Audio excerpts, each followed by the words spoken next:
At my husband's funeral, I received a message that changed everything. The day started like any other, but I had no idea it would end in a nightmare that would follow me forever. The sky was heavy with dark clouds, as if nature itself was mourning with me. Rain fell in relentless sheets, soaking the black dresses of friends and family who had come to pay their respects. I kept thinking that maybe, just maybe, the storm would wash away some of the pain, but it only made everything feel colder, emptier. As I stood near the casket, watching it lowered into the ground, I couldn't believe I would never hear his voice again, never feel his hand in mine. People whispered condolences around me, their faces blurred in my tears. Some tried to comfort me, but no words could reach the hollow ache inside. His mother held my hand, trembling, while his father's stoic face betrayed nothing, and yet I could feel the anger simmering beneath it. His brother avoided my eyes completely, giving me only a curt nod. Even the people I thought were his closest friends seemed distant, almost too proper, as if performing some ritual rather than grieving. Everything about that day felt unreal. The funeral home smelled of flowers and polished wood, a strange mix of life and death. The priest's voice echoed hollowly as he spoke of eternal rest. But my mind kept wandering. I remembered the last time I saw him smiling, laughing, making a joke about something trivial. How could all of that end so suddenly? How could a life so vibrant vanish without a trace? I wanted to scream at the world, demand answers, but all I could do was stand there and shiver under my soaked coat. And then, in the midst of this sorrow, my phone vibrated.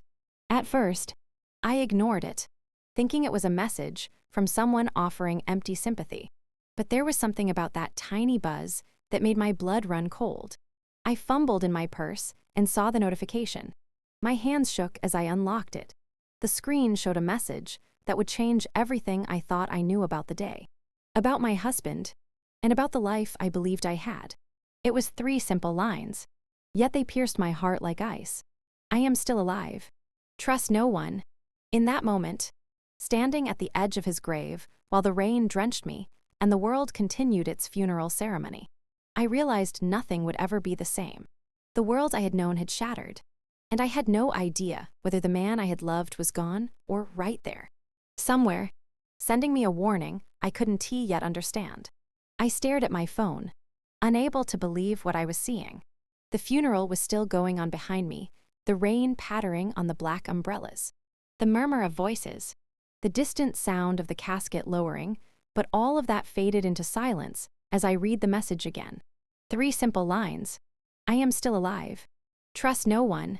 My heart slammed against my chest, a mixture of fear, confusion, and disbelief. My hands shook as I tried to make sense of it. This had to be some sick joke, some cruel prank, yet every instinct in me screamed that it wasn't.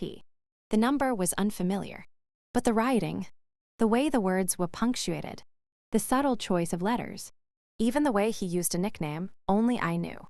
It was him. I knew it in my bones. My mind raced. How could a dead man send a text? How could he write to me when I had just buried him? Panic rose like a wave, threatening to sweep me under. Was it really him, alive somewhere, or someone trying to manipulate me into believing he was? I looked around nervously, half expecting to see someone watching me. The funeral seemed surreal now, as if I were a ghost observing a world that no longer made sense. I wanted to scream, to call out, but my voice caught in my throat. My phone buzzed again, but there was no new message. My mind whirled with questions. Had he faked the accident? Had someone tried to kill him and failed? Or was this some warning? A desperate attempt to tell me something before it was too late. The more I thought about it, the more the familiar details of his life started to feel like lies. The way he had been secretive about certain meetings, the unusual phone calls he never explained, the unexplained trips he claimed were for work they all came rushing back. Had I really known him at all? The man I had loved, married, trusted with my life, was he really gone? Or was he playing a game I didn't yet understand? I tried to respond, but my fingers froze above the keyboard. What could I say? Who is this? Seemed absurd. Where are you? Felt dangerous. Every choice felt like stepping on a trap. My pulse raced, my mind a storm of fear and curiosity. And yet, amidst the terror, a small part of me, a stubborn, foolish part, wanted to believe it. To believe he was alive, calling out to me from somewhere, somehow, and that maybe, just maybe, we weren't completely alone in this cruel, broken world. But the warning echoed in my mind. Trust no one. Who had sent this? Could I trust the message itself? Or was it a poison wrapped in love, meant to lure me into danger? I knew then that my life had just turned upside down, and that nothing, not even the truth about my husband, could be taken at face value ever again. The funeral ended, but the storm inside me had only just begun. I couldn't shake the message. The words that burned themselves into my mind. I am still alive. Trust no one. My husband's life, the man I thought I knew, suddenly seemed like a carefully constructed illusion. Determined to uncover the truth, I began retracing every detail, every moment, every interaction from the days leading up to the accident. The crash report was the first place I started. I requested a copy, though the coroner's office seemed unusually hesitant, offering vague explanations and delays that didn't make sense. Certain details didn't add up. The angle of the crash, the damage to the car, even the time it was reported. The inconsistencies gnawed at me. Someone had tried to erase the truth, or at least hide it. But who? And why? Then there was the matter of his life insurance policy. Weeks before his supposed death, the amount had been increased significantly. At the time, I thought it was just careful planning, but now it felt like a setup. A thread connecting him to something larger, something dangerous. I went through his phone records, his emails, the bank statements I had once trusted. Subtle clues began to emerge: unfamiliar transactions, late-night messages deleted too quickly for me to see, and phone calls from numbers that didn't make sense. Even those closest to him seemed to be hiding something. Friends I had once considered family now avoided eye contact, gave vague answers, and seemed almost rehearsed in their grief. His business partners, normally so open and friendly, now acted tense, shuffling papers and whispering in corners. And then there were strangers at the funeral, faces I didn't recognize, who seemed to watch me just a little too closely. Someone was monitoring my every move. Someone who didn't want me to find the truth. I began to realize that the life I thought I had shared with my husband was layered over secrets I had never imagined. It wasn't just the accident, not just the insurance or the strange messages. It was a hidden world, one he had lived in silently, and now it was bleeding into mine. Every small discovery brought more questions than answers. I felt like I was standing in a pile of ashes, sifting through remnants of a fire I hadn't known existed, searching for the sparks that might ignite the truth. And then the thought struck me with cold clarity. If he was truly alive, someone had wanted me to believe he was dead. That meant danger wasn't just a story on paper, it was real. And it was coming closer. Every secret uncovered beneath the ashes whispered a single warning. Nothing in my life was as it seemed, and the people around me could no longer be trusted. The messages led me further than I ever imagined, into a shadow world my husband had kept hidden from me. Following cryptic clues and vague hints, I found myself driving to the outskirts of town, past abandoned warehouses and overgrown lots, to a storage unit that seemed completely ordinary. But the moment I unlocked it, the truth hit me like a thunderbolt. Inside, stacks of cash lay in neat piles.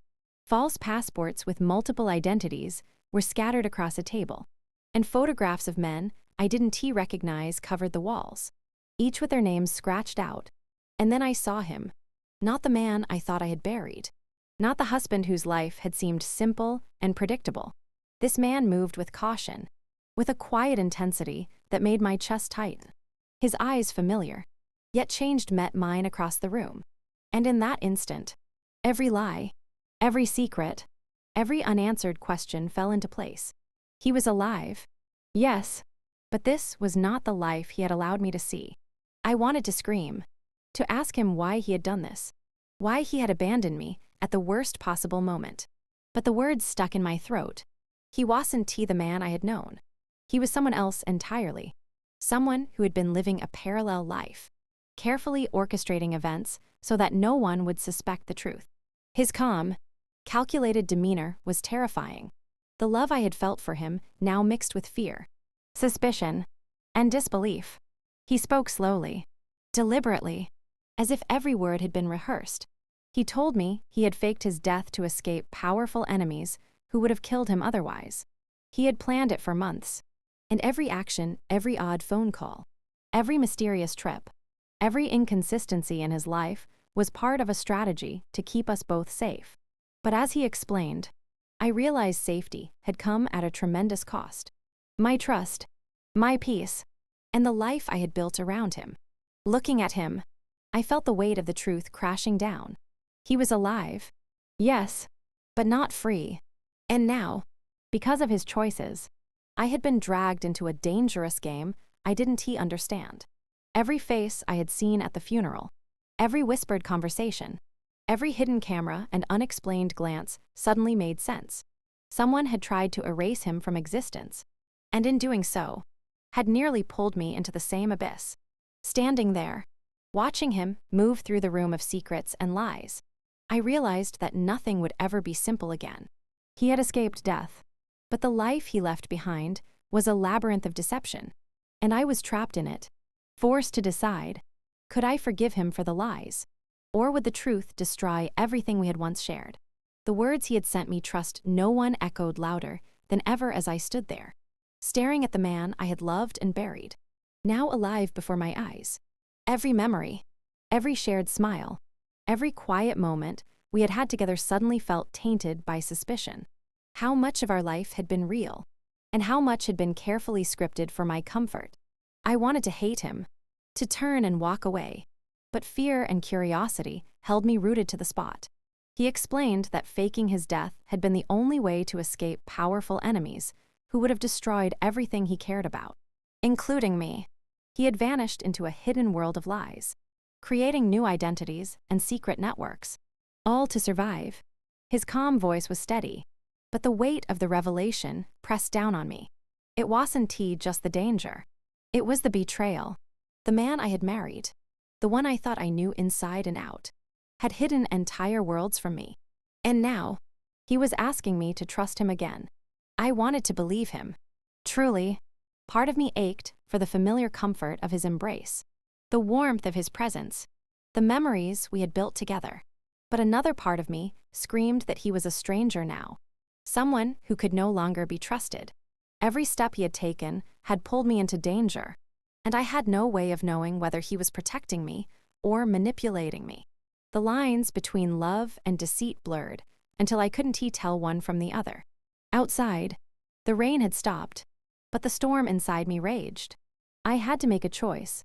Could I help him disappear, leave the world behind, and start anew with a man I barely recognized?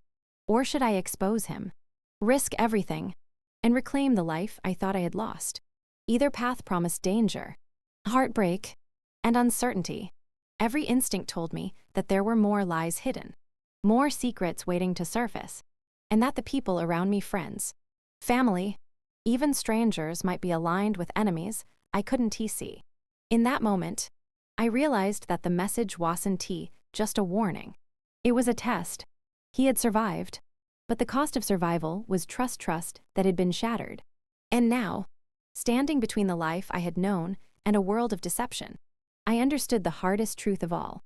In this life of lies, no one could be trusted, not even the man I had loved, not even the one who claimed he had returned to protect me. I had to decide, and fast, because every choice could be my last. If you love twists like this, hit subscribe and don't miss what happens next.